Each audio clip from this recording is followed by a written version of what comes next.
Okay, so yeah, welcome to this session. Yeah, it feels like a bit of a luxury actually, or almost like a privilege to do a session on Christmas Eve. But we're going to do a session of yin yoga. And yeah, just let yourself be guided through it. There's nothing that you shouldn't be that unfamiliar. I'm going to focus on the upper part of the spine to begin with, and then move into the sort of middle part of the body.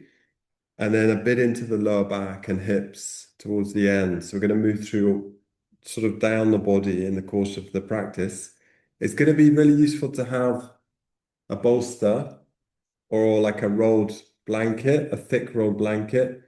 And it'd be really useful to have some bricks, okay, or cushions. And I just like you to take it easy. Yes. This is going to be the last class actually of 2025 by the looks of it. So here we go. Okay, so I'm gonna ask you to come down into Supta Baddha Konasana with the roll to start working into the upper spine. So do you have plenty of support behind the head, as much as you need? For me, like that's three bricks, but whatever you need. And then we take the arms out into the T shape, and we'll use this pose as an arriving pose and a chance to connect with, I guess, ourselves, but also with a sense of our practice, forming in our own mind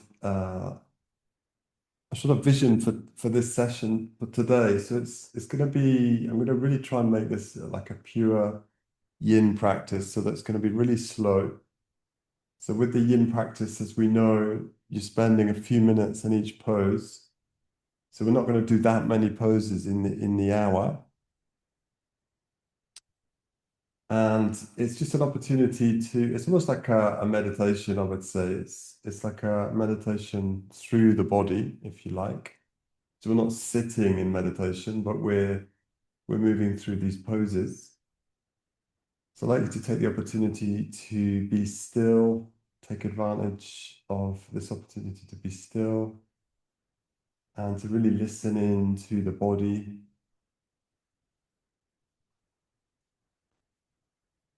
With no expectation or obligation.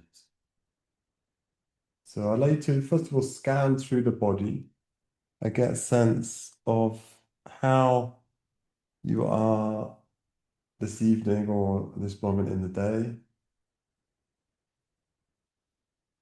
So we can get to this point in the year feeling quite exhausted, quite tired.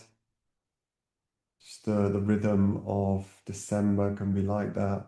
We're moving into the darkest point of the year, at least in the northern hemisphere. So midwinter in a sense.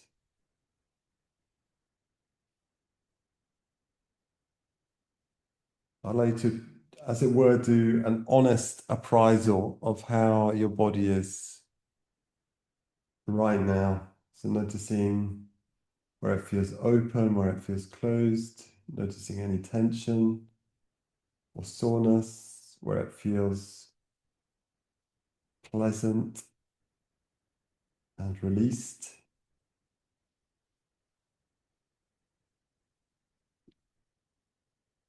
And we're going to just let ourselves move through the poses. So I invite you to really let go into gravity. So one of the distinctive characteristics of yin yoga is this effortless being in the poses. So we're trying to set the pose up in a way that we can really soften.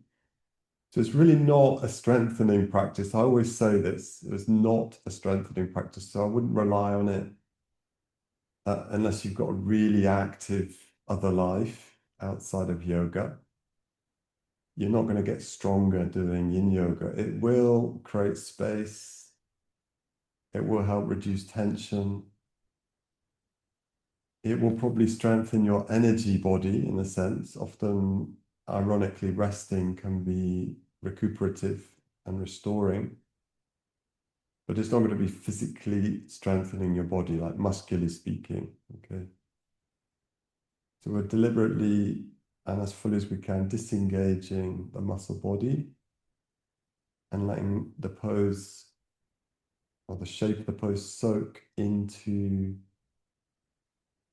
so-called connective tissues.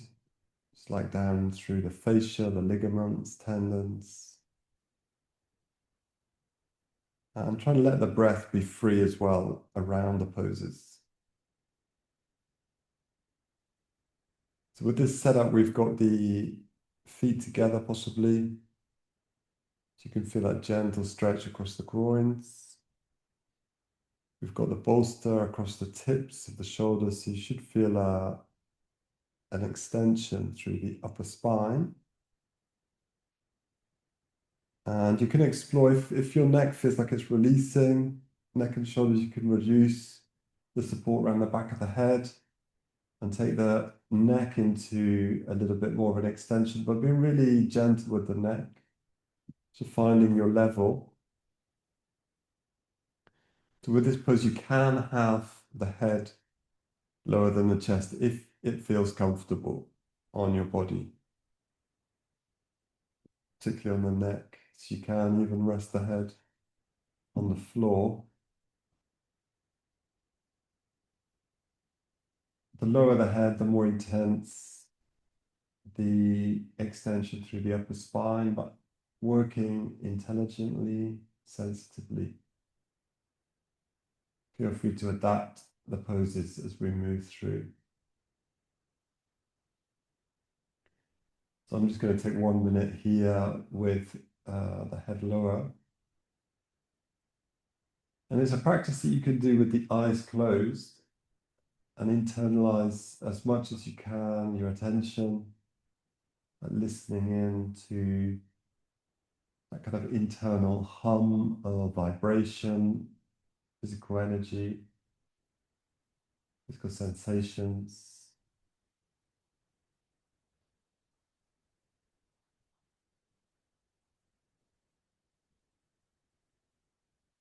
Another option, just for the last few seconds, if you want to try taking the arms above the head on the floor or on the support, that will intensify the extension through the upper spine. That may or may not be accessible.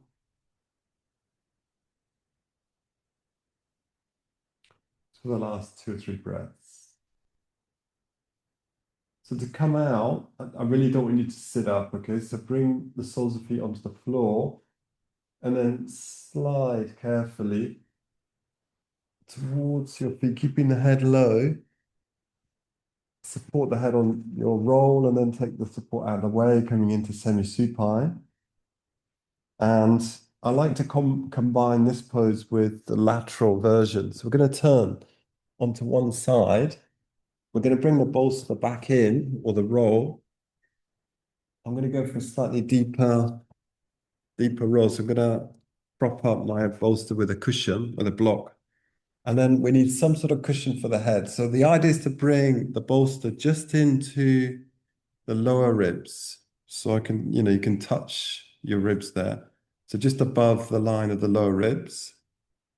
And I think it's important to prop the head up because then there's a sense of continuity of the spine from the sacrum, lower back, mid-spine, through the neck, and then into my head being supported on the block.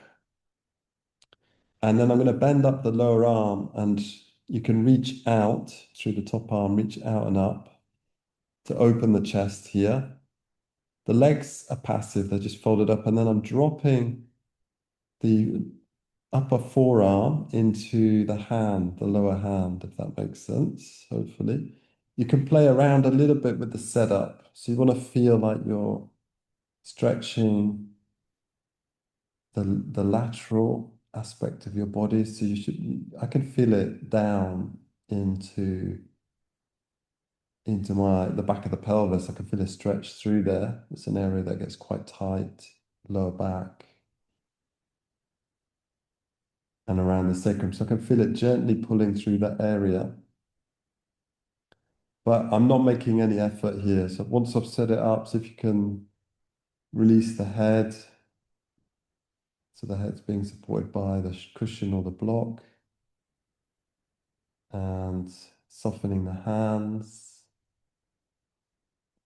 This is an asymmetric pose. I noticed when I was drawing out the sequence today that most of the poses are symmetrical, but there's a couple of poses where we work one side and then the other side.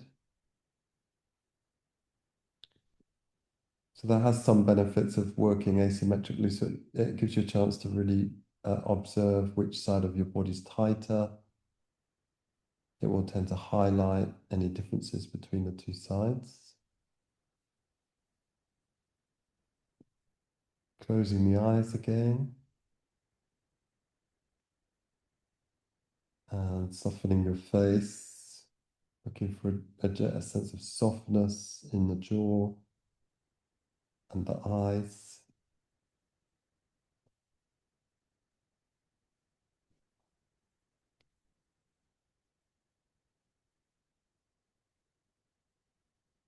And one little adaptation or variation we could say is to gently have a sense of rolling back. It's almost like I'm turning the chest towards the sky. If that happens without too much effort, you don't want to be efforting in the pose. But you might find you can gently release towards a slight, I would describe it as a rotation through the upper spine, letting the head, the gaze go upwards, keeping the head supported still.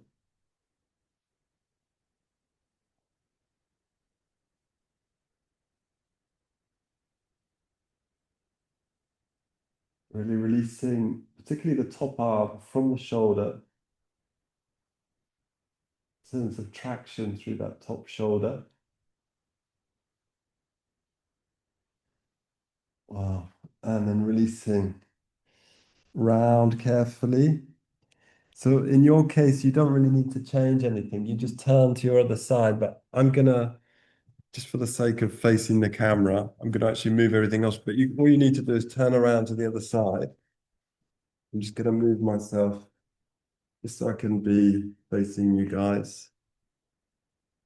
So the setup is exactly the same on the other side. Top arm can go up for a moment. So you're opening across the chest and then supporting the lower forearm and the lower hand. Starting off with a lateral extension, which may develop into a rotation through the upper spine. This is a really good opportunity to notice any differences between your two sides. Okay, so you may notice one shoulder is tighter than the other, one side of the neck is tighter than the other, one side of the hip, pelvis.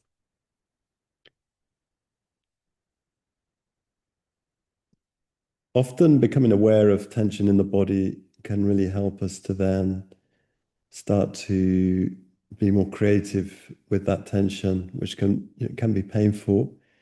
So if you're aware of it with a kindly attention, we've then got an opportunity to work more creatively rather than just ignoring and pushing through.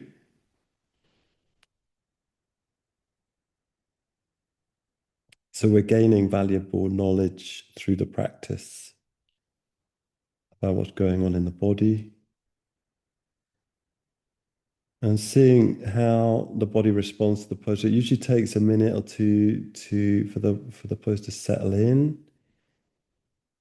Connective tissue moves very slowly, sort of creeps, is the way it's described.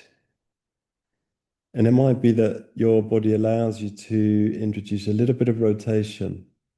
So without forcing, a little bit of rotation through the upper spine. So it's like I'm turning the top chest towards the sky, even the gaze slightly upwards.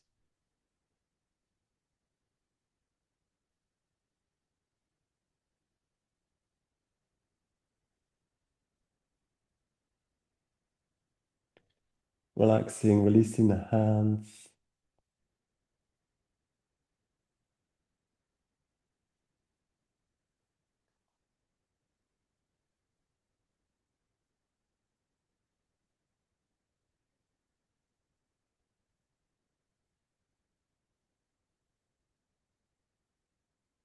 Softening the eyes, softening the jaw, softening the face.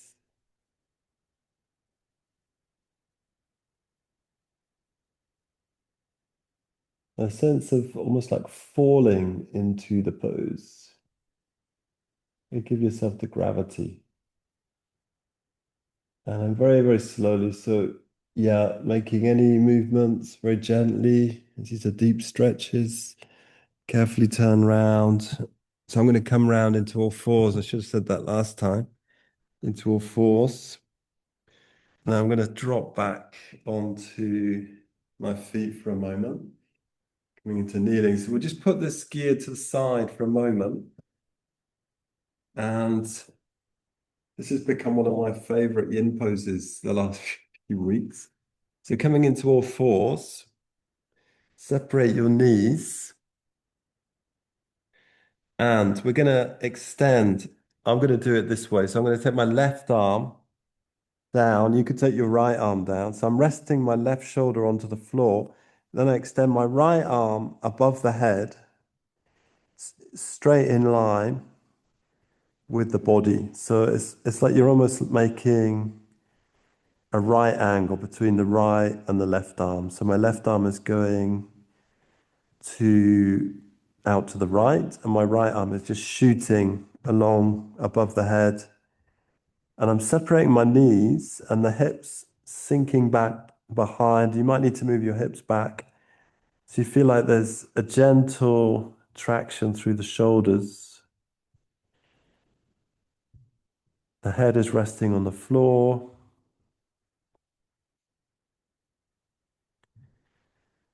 And we're again sinking into this. So if you can soften the hands, the shoulders.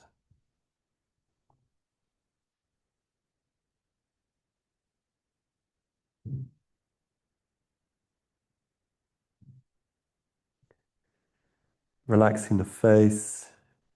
Feel where this pose is entering the body, working the body. So I'm noticing it's curiously around the left hip, actually, around the left groin. It's tugging on that area, but also around the right shoulder. But it might be different for you. So noticing how it's gently teasing out the connective tissue, the fibers, creating space in the joints. So the idea with this practice is to make everything a bit looser, a bit more floppy, if you like, and softer. So it does combine really well with a more active practice, whatever that might be.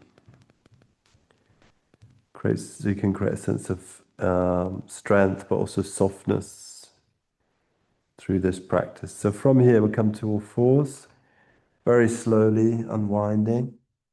All you need to do is go to the other side, but just for the sake of for the the fill, as it were, let's switch sides. So I'm going to take my left arm. Another detail, you could have your left palm down or left palm up, but it's up to you.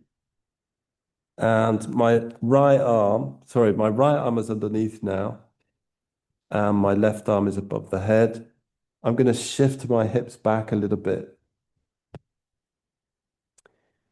And once it's set up, minimal effort, minimal effort. Almost like falling through the pose. My knees about hip width, maybe a bit wider than the hips. You can play with that. If you want to go for a wider knee position, you could explore that, see how that feels on the pelvis.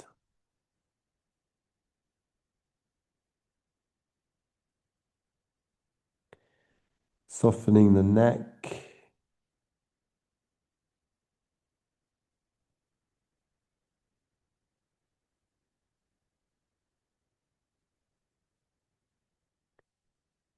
And once again, scanning through the body. And with this practice also is an opportunity to tune in with your mood and get a sense of the thread of emotions. This time of year can be really quite charged emotionally for all sorts of different reasons. So I'd like to explore that, move towards your experience.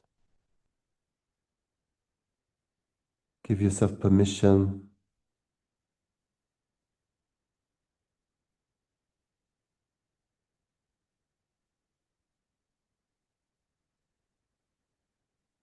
So they're not, not necessarily comfortable emotions. Uh, some people love Christmas, some people hate it, let's face it. And there's a sort of wide variety of experiences in between. Mm. Okay, so from there, carefully unwinding, really almost like a cat moving very slowly. And from here, we're gonna set up, bring in our gear again. So this is a pose again I've been using quite a bit in my own practice. So I'm gonna make a tower of gear. So I've got the four bricks on the bottom and then the bolster on top. And I'm going to give you a few options, okay? So my the most intense option is going to be the Gumukasana arms. So I'll just show that. So the Gumukasana arms is where you hook the fingers. That's going to be one option. You could use a strap. And then if you don't want to do that, you can just do resting the elbows onto the support. So I've just got my arms like this. But if you want to go for the Gumukasana, then you can go for the Gumukasana. And then there's different ways you could be in all fours, but I'm going to suggest we do this from child's pose. And we'll do it twice on each side. So we're going to bring the forehead down and the elbow down, and then we lean in to the support. So this is pretty intense on the shoulders, huh? Hopefully the neck is fairly neutral, but it's intense on the shoulders.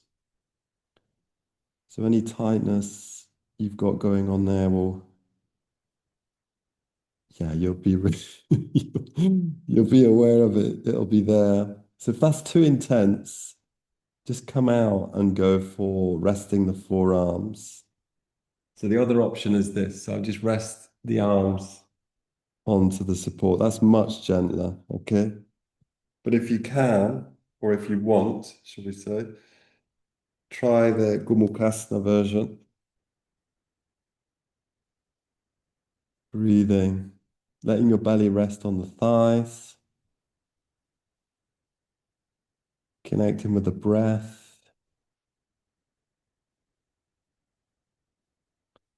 sense of your weight leaning in to the support. So I can feel also my ribs on the thighs, the belly.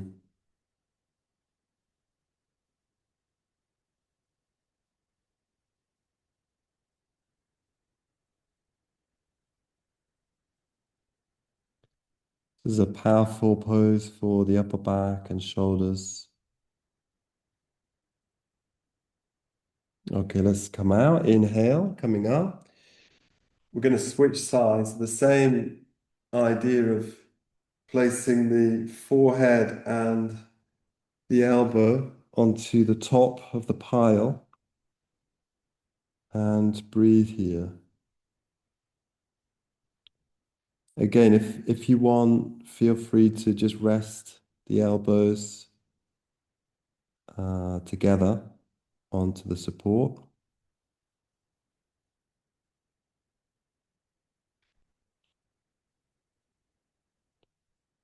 So it's really important to keep the shoulders loose.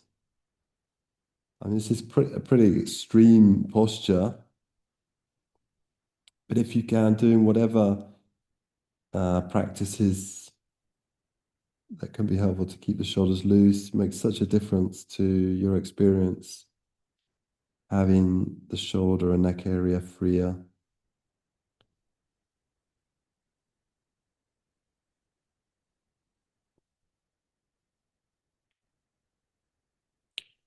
So the last few weeks, actually, we've been focusing on the upper back as well as other things, upper back and shoulders. Okay, from there on an inhale, carefully lifting up. So the second version, again, if you're happy with the Gomukhasana arms, that's fine. You can go back to the Gomukhasana arms. So the second version is we rest the elbows, but we let the head sink through. Okay, so actually, I'm going to suggest, unless you really want to do another Gomukhasana, you could do Gomukhasana where you release the head as well. So it's up to you. It's up to you. You could, yeah, that's also an option. I'm actually going to go with just both arms, just to be a bit easier on my upper back and shoulders. So I'm going to take both elbows. I'll remind you to switch in a minute or two, but the head comes through the support. It can rest on the floor if your tower is not so high. It's to work the shoulder and neck area a bit differently.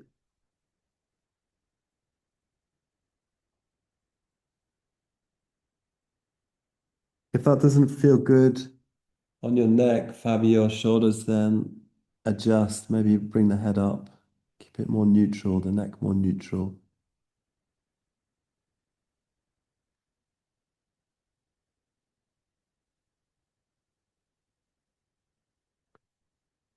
So I'm breathing, feeling the breath, feeling the belly on the thighs, the rib cage.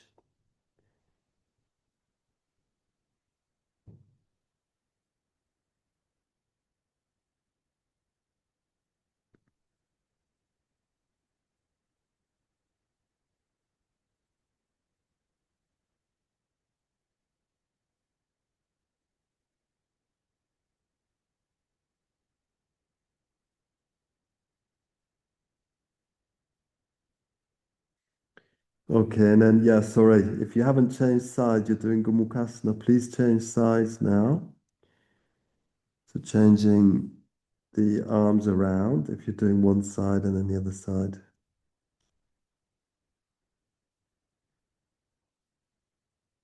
Again, there's a sense of like falling into the pose. Gravity is doing the work. All we're doing is we're setting up the alignment and then letting gravity work through us. So in some ways, it's outrageously simple practice. Although you do need to have a sense of how to align the body, but you can work quite intuitively with this, playing with the postures, trying out different shapes and props.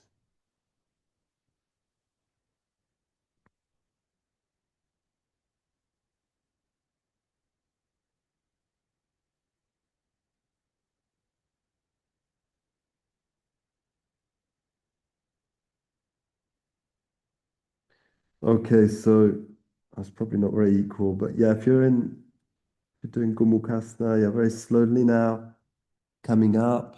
Wow. And we'll just move the bricks a little bit closer.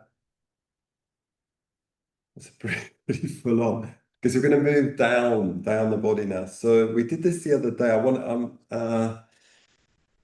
It's not completely yin. So I want you to sit on your pile of stuff and do keep the chin towards the chest here. And then I'm gonna lower myself onto the hands. So I'm doing a supported table. So supported table. It's just to stretch the shoulders the other way. Keep the head lifted. Breathing here. Keep the head lifted. And you can walk your hands back to get this stretch through the front of the shoulders.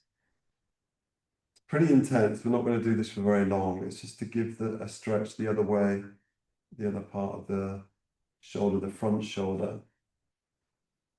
Breathing there, head lifted, keep the neck soft, supported, belly long, chest. You can slightly lift the chest if you want. And then from there, carefully walk up and come back up and to the floor and down. Okay, yeah. So we're gonna take the legs wide now. So in terms with Fabio here, I'm really don't come forwards, okay? So you can still get a stretch in the legs and in the pelvis, but don't bend forward. So we take the legs. We've been doing this a lot, huh? In the it's been a bit my closing sequence the last few weeks with the Wednesday sessions. So I'm going to put a load of gear in front of me. Uh, I could probably even put more stuff in front of me, actually, bring the floor right up. So I want it to be really quite quiet. So Fabio, I wouldn't come forwards, but you know what you need to do there. You've been telling me that the forward bends can not aggravate his back. So, but if you want to bring a little bit of forward weight, that's fine. You can lean forwards. I'm doing a very gentle forward bend here, and close the eyes. What I'm trying to elicit here is a stretch through the inner legs, mainly. And I'm letting the upper back, in my case, slightly tip forwards. So it's like we're doing the opposite to what we've just been doing the last few poses. You can close the eyes. Definitely got, for me anyway, I mean, it's just an image. I do feel like the yin practice has got a slightly a quality of devotion to it. I don't know why. Something about setting yourself up, being still, and then just listening to the sensations, the body,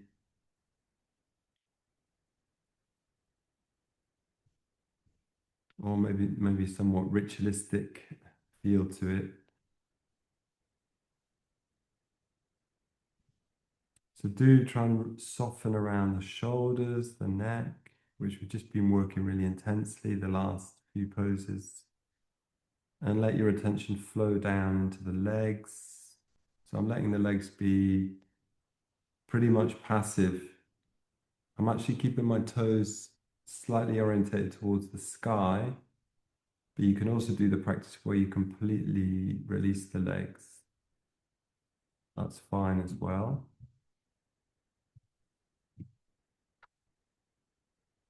And maybe your body will release forwards, but with no sense of effort.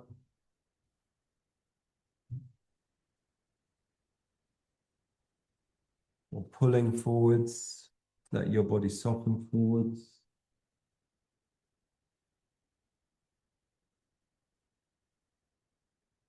This is called dragonfly in the yin yoga practice.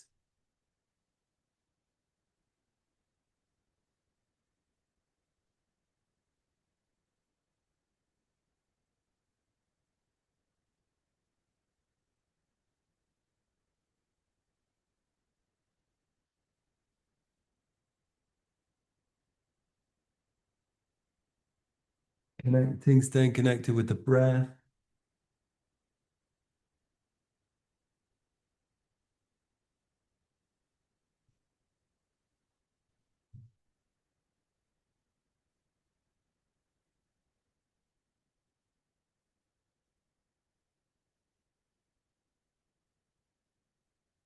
And then very slowly restacking the spine.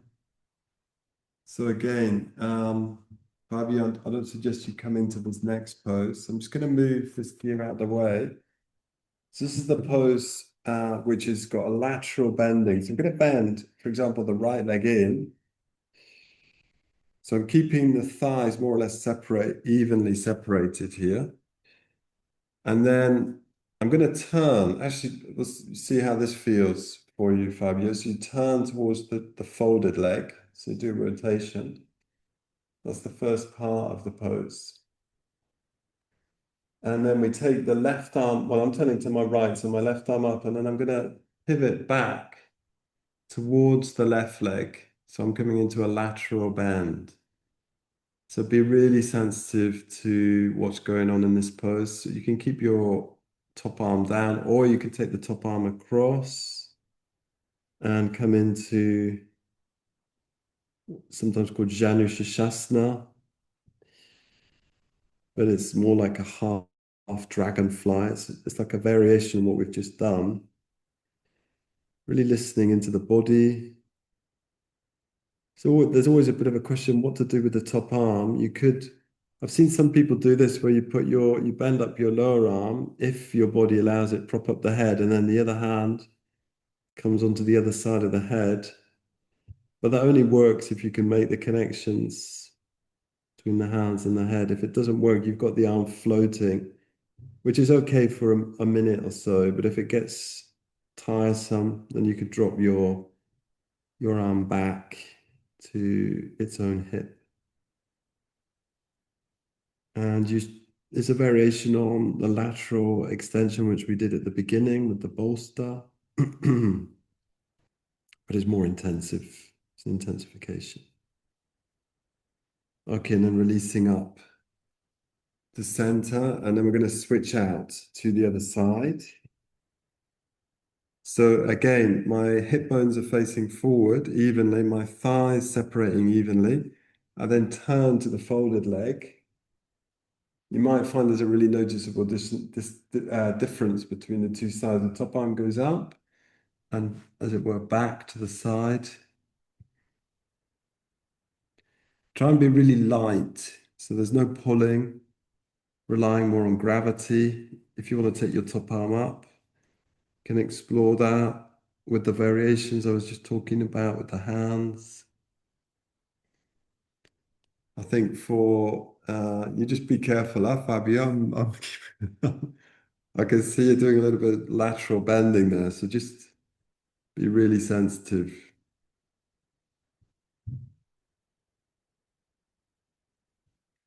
It can be really interesting if you're feeling really quite sore. I've just the last 3 or 4 days I've been really sore. I don't know what's going on. It's probably just slightly like the end of year something going on.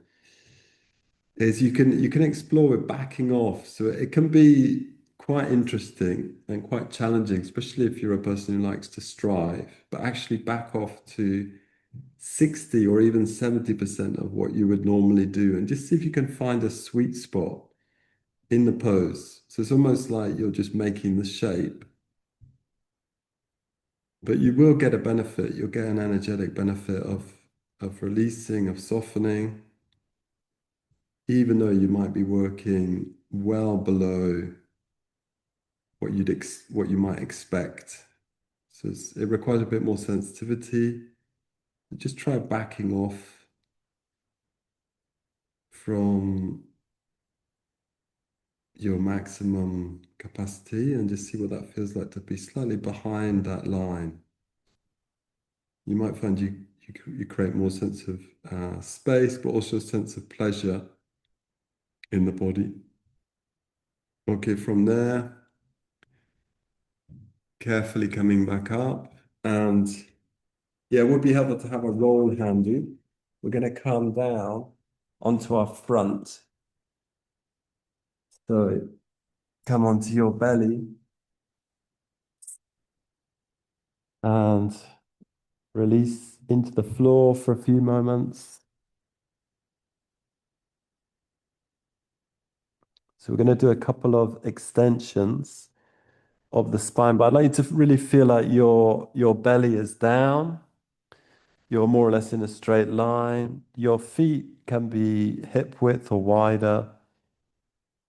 And these are two really basic extensions from the Yin Yoga practice. So the first one is called the Sphinx, which I haven't done this much recently, I have to say. So the simpler version is you just prop up on your forearms. If that doesn't feel very challenging for you, then you can prop yourself up a bit higher onto a cushion or a bolster, and that might be a bit more satisfying. Really depends on your spine. I'm keeping the elbows quite forwards, so I'm not, so I'm keeping the shoulders fairly free. And there's a sense of just gently softening the buttocks here and the legs, softening the gaze towards the horizon.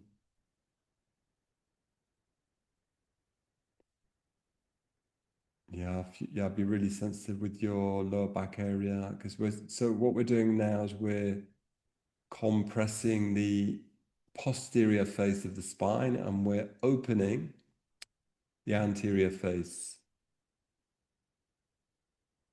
So if you imagine the discs, the intervertebral discs, we're moving the center of the intervertebral discs forwards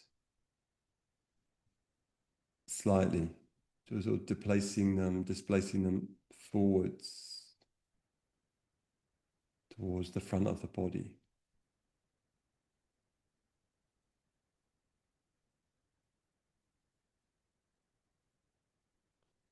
So I'm saying that because one of the common,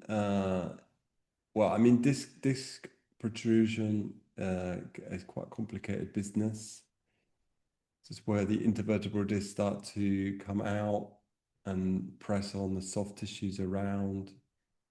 The spinal column can aggravate nerves and so on.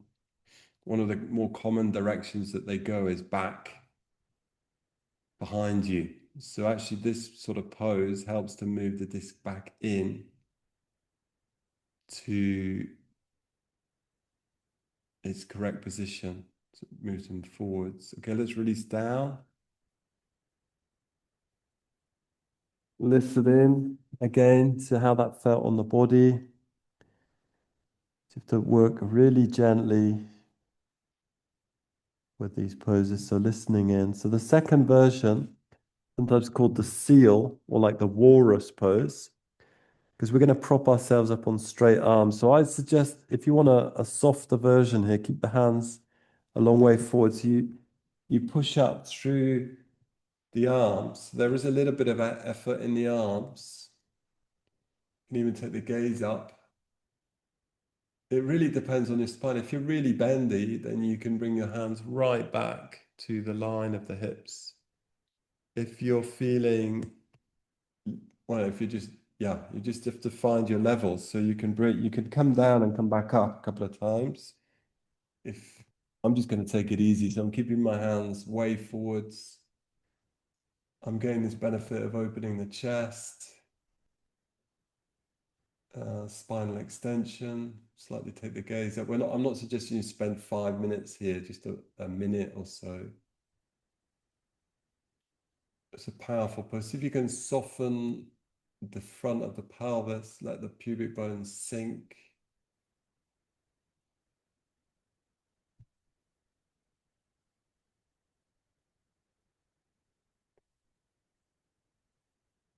Checking in on the sensations around the neck and shoulders.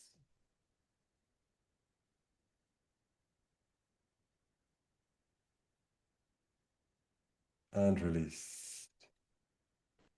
Release down. Let the head rest.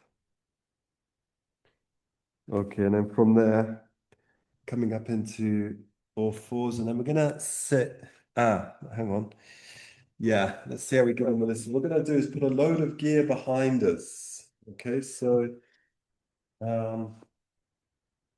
I've been doing this a lot, I suppose. So I'm all right with the bolster, but what you can do is put some bricks and then the bolster. I'll show you what we're gonna do is we're gonna sit between or on the feet and we're gonna lean back onto the support like that.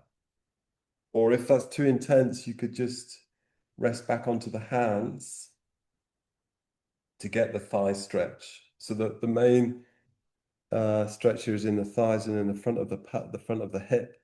So it's important to keep this area open, keeping the pelvis free. So depending on your uh, flexibility in the thighs, particularly, you can lower yourself towards the floor, closer to the floor, or further away from the floor. Just see how you get on. I quite like to take the arms above the head as well, but you can have the arms at your side. And you're going to feel a stretch into the thighs. Just the reclining hero's pose. Let's bring the mic a little bit closer. So it has the benefit of stretching through the top of the foot, the ankles, works around the knee, the hip joint, and it also works the whole of the spinal column. It's a really good all-round stretch for the body, for the front of the body. It's opening at the front of the pelvis, the front of the spine, chest.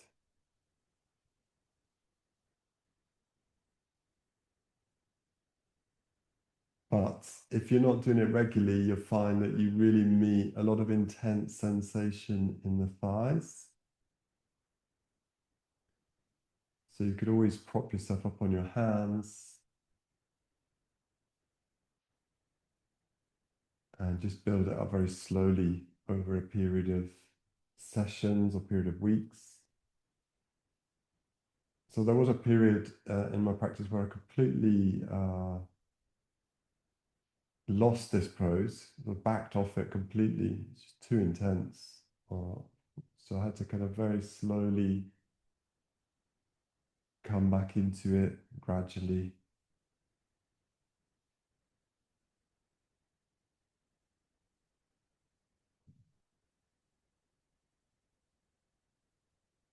Over a period of weeks.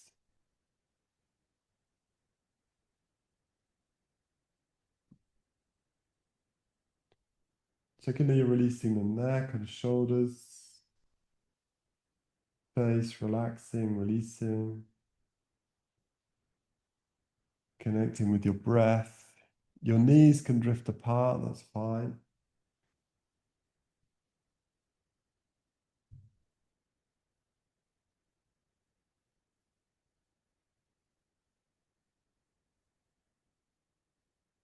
And to come out, one could spend longer there. To come out, just be really careful. So use your elbows underneath you to push back up, use your hands, and then carefully come off your knees and stretch one leg at a time behind you, like so.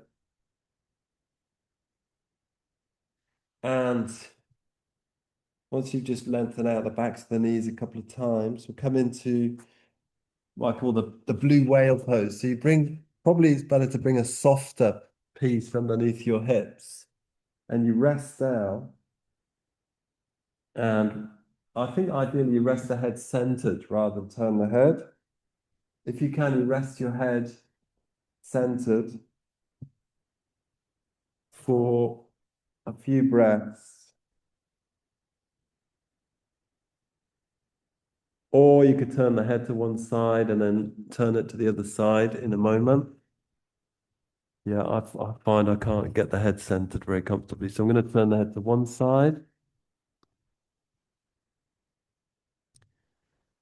for 30 seconds or so. Connecting with the breath.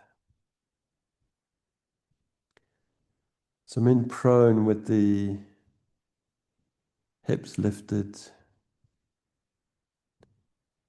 And then when it feels like the right time, turn the head.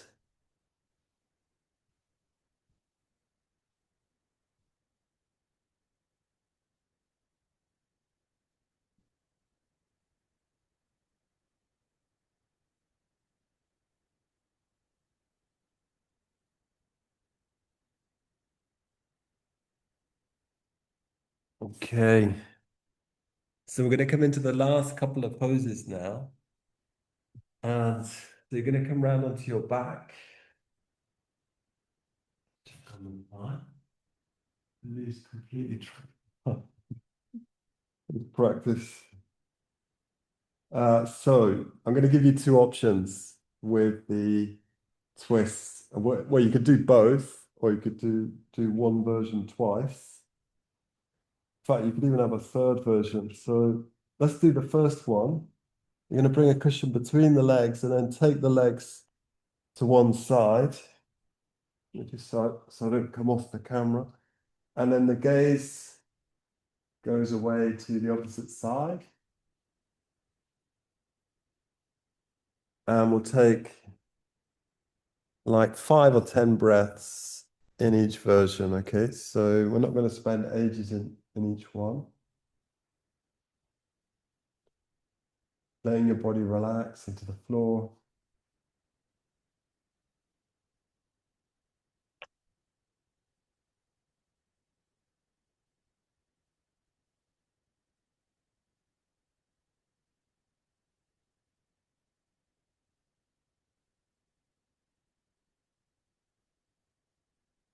Hopefully the body's feeling a little bit freer now, a bit looser. It particularly works through the upper back and into the spine.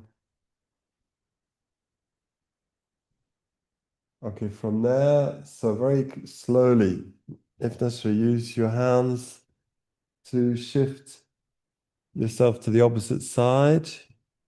So I'm resting one hand onto the like chest belly area, the other hand is resting out to the side, sort of towards the head. So this is quite useful trick if you do get like tension or discomfort around the lower back, sacral area, is to put a cushion between the legs, and you'll find that it helps to create a little bit of space. Obviously, it's creating space in the groins, but it sort of creates referentially space across the back of the pelvis. So we create space across the front of the pelvis. It can create space across the back of the pelvis. It's quite a useful trick if you do suffer from like congestion in that area or tension. Some people even sleep with a cushion between the legs. Can be quite helpful.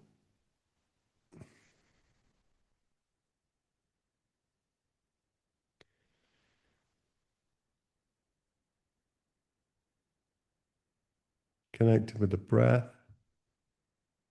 And 5, yeah, if you prefer keeping the head centered, that's fine as well. Okay, and then releasing back to center. So second version, if you want to, you could do that again. Second version is to wrap your forearm round the legs and go back to the first side. So it's a little bit more intense. And just see how you get on with that. So if you're going to put a cushion between the legs, it's going to have to be a smaller one, like a block. And again, head centered or turn to the left, legs to the right, or the opposite.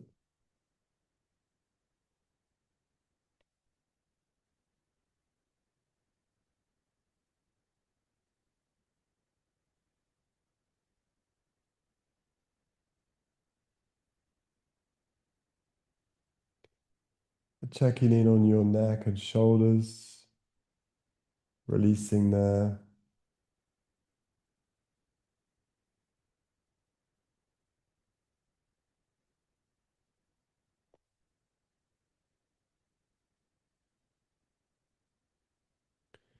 So I'd say it's really important to include some yin practice as like an alternative approach to your yoga. So, we can do strengthening practices. But we can also do releasing practices. It gives you another perspective, another way of engaging with the yoga. Go carefully from there. Maybe to float the top leg up first, let the lower leg follow, switch to your other side.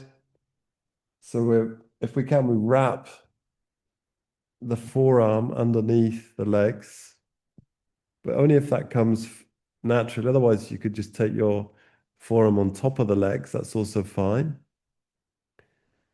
But depends. Yeah, if you feel like it comes easy, wrapping the leg there, then go for it.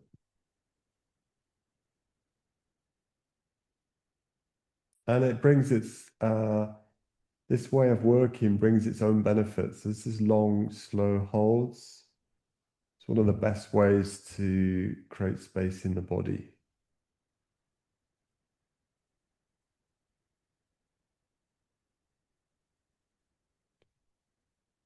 Passively lengthening out tissues using gravity, using a minimal effort.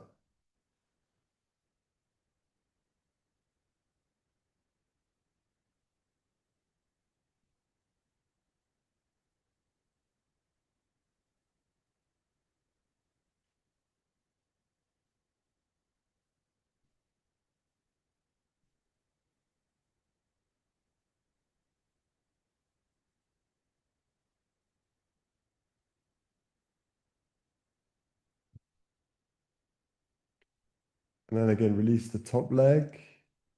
So the third version is what I call twisted root, or what we call twisted root. So I'm going to bring my left thigh across the right thigh. So this doesn't work for everybody.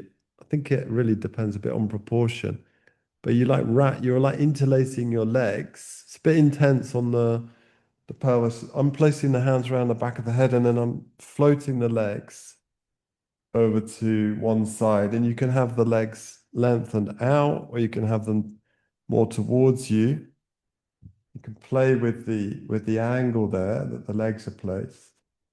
And you'll find that this pulls on the tissues around the pelvic girdle.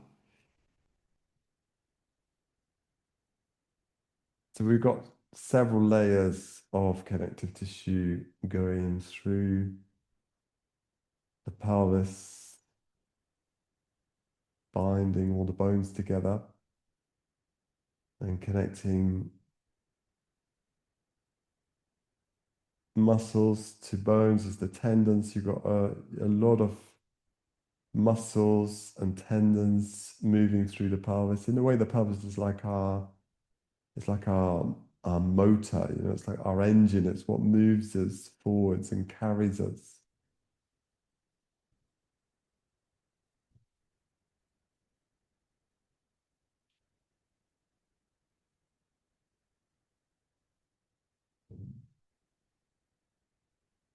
Letting the breath move through or move into the pelvic area.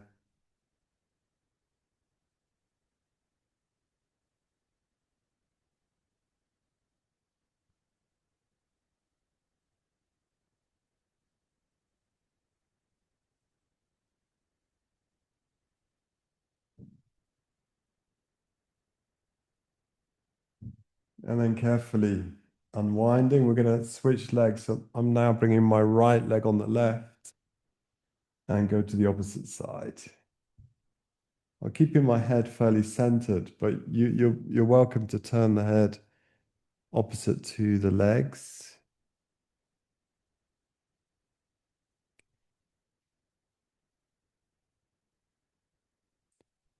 I'm placing my head into the hands.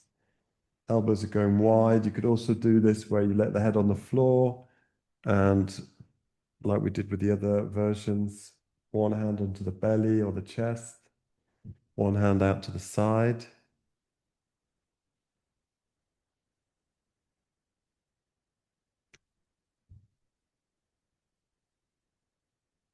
Again, letting the breath move down into the legs. a sense of softening with each exhale.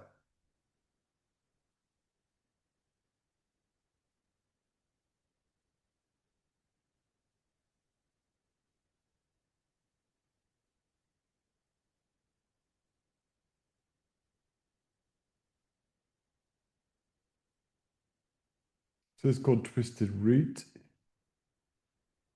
It's like the legs a little bit like those gnarled roots intertwine.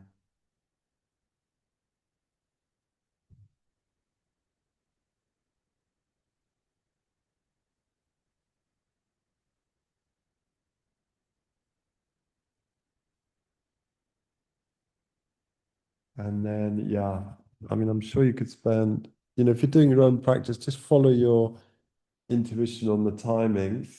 Okay. I'm sort of doing that as well, but I don't want to go too slowly. So we're going to move back to center very slowly, and we're going to come into relaxation.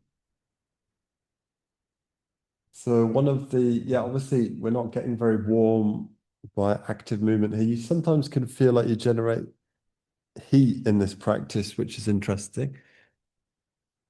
So I'm going to just use whatever props you want for relaxation. So I'm going to bring the bolster under the knees now and some support around the back of the head. And just really make sure you're not going to get warm. Like being cold, I mean, some people love it, don't they? But most people don't relax when they're cold. Okay, it creates a sort of tension in the body. So make sure you're going to be warm enough. And once we come down into the floor, I'd like you to think about spreading sideways and lengthways. So you can even separate your thighs a little bit. So your groins are open, and then the sacrum moves towards the feet.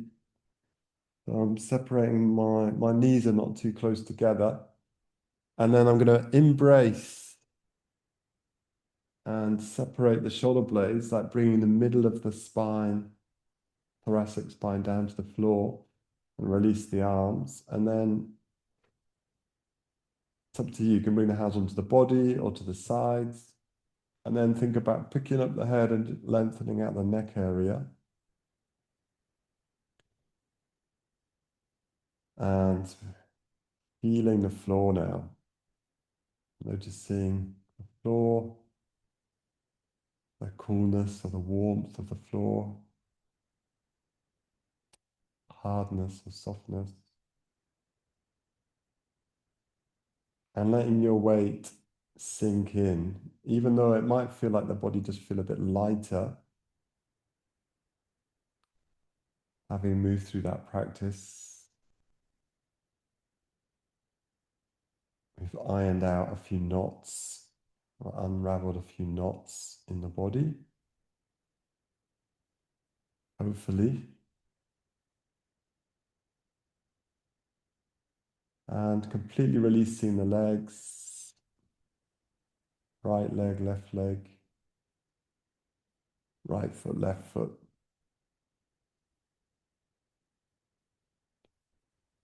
Releasing the toes, on the right side, the left side.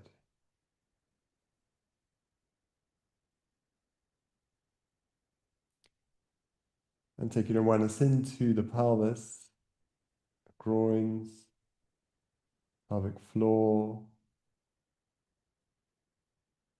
genital area, sacrum, being aware of the pelvis as a whole, a sense of releasing.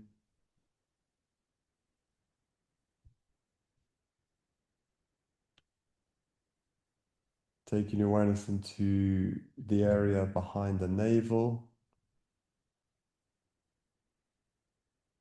that lower belly area.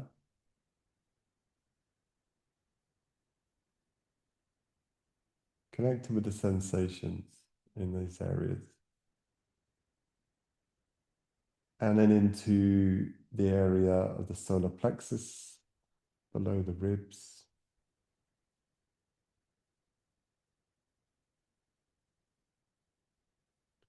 through to the lower back. So we've stretched that in various ways, forwards, backwards, sideways.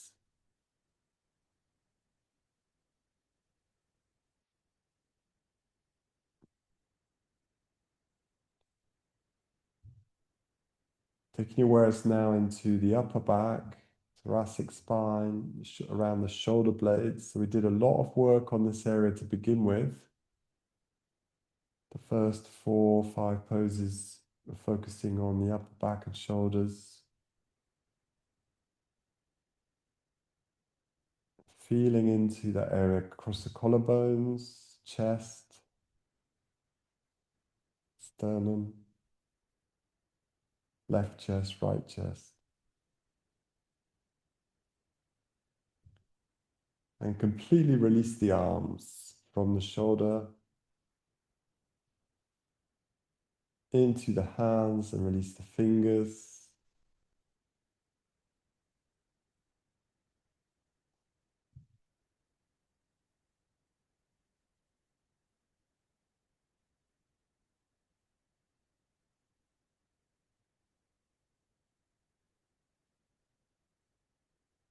You know, if you're aware of your body as it changes now through the process of Shavasana, maybe feeling it cooling down.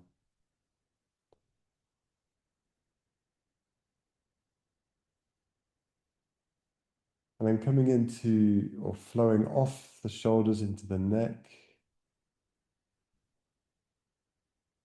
base of the skull, the head,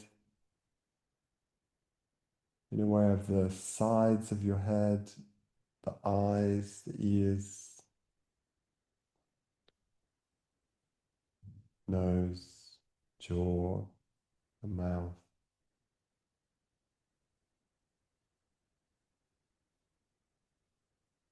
Inviting a quality of letting go, softening.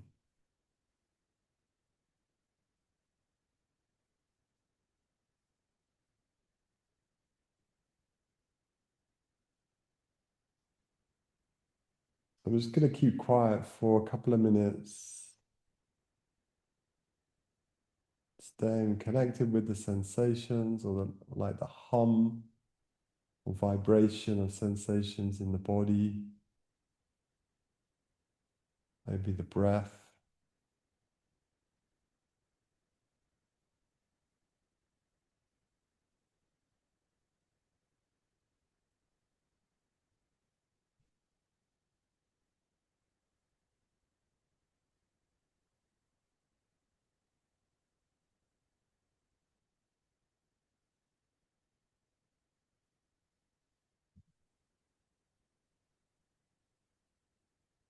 And so concludes the Yin Yoga session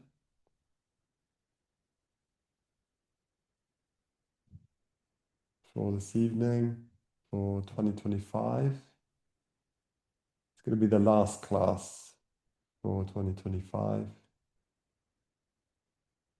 Do feel free to use the recording in the next days.